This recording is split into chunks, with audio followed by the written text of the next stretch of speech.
wabarakatuh. Waalaikumsalam. Baik, terima kasih untuk kehadiran ibu-ibu. Kali ini kita akan membahas mengenai modul 4, yaitu perlindungan anak. Ya. Jadi untuk di langkah pertama, pencegahan kekerasan dan perlakuan salah terhadap anak. Jadi ini terkadang sering terjadi di lingkungan keluarga, apalagi anak-anak tak membangkang. Dan yakin dan percaya ibu-ibu pasti pernah dipukul anaknya. Pernah tak? Kita lagi biasa mengajar kuku. Jadi kalau untuk kebaikannya tidak apa-apa, tapi diusahakan jangan dipukul. Ya. Karena ketika dipukul, suatu saat pasti akan teringat itu.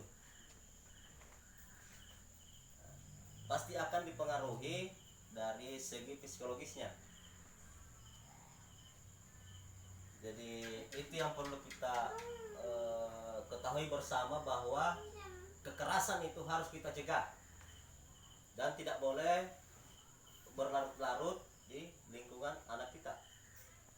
Karena kapan diberi kekerasan, saya yakin dan percaya di kemudian hari pasti dia akan melawan terhadap orang tuanya.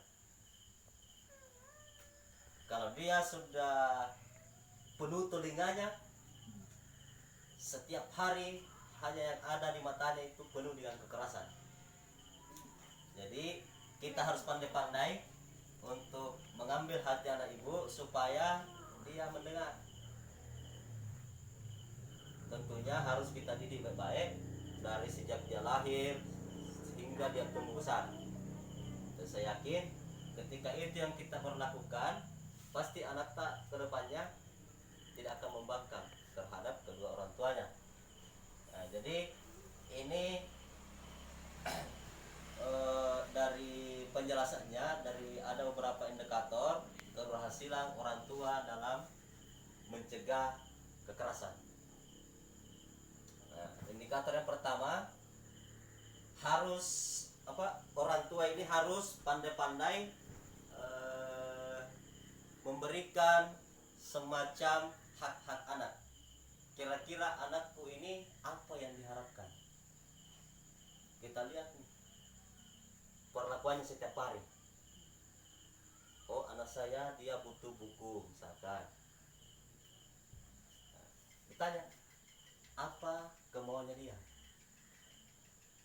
Siapa tahu dia butuh bola, kasih.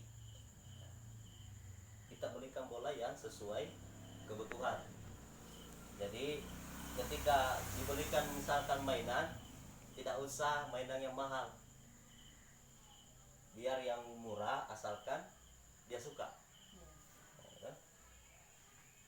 Kemudian untuk menghindari dari tingkat kekerasan, perlu juga kita ketahui bersama bahwa ketika kekerasan itu selalu muncul di lingkungan anak kita, pasti di luar sana akan ada pelecehan seksual.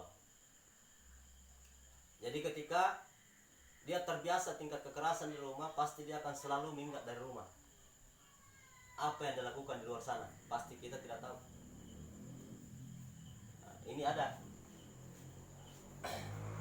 Biasanya juga di rumah terkadang tingkat kekerasan seksual itu selalu muncul. Nah, kalau dia tidak temukan di rumah, di luar sana pasti akan dia dapatkan yang namanya kekerasan seksual. Dipahami itu apa kekerasan seksual? Kekerasan seksual itu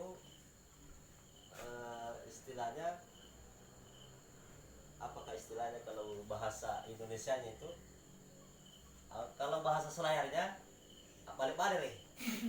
Ya kan? Ya, jadi ini perlu kita pahami. Tidak apa-apa kita pakai bahasa Selayar sedikit supaya sampai ke pusat bahasa tak.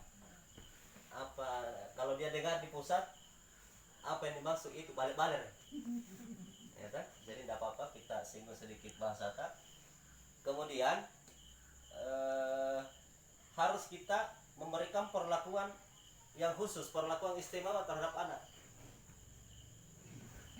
Jadi untuk menghindari semua ini,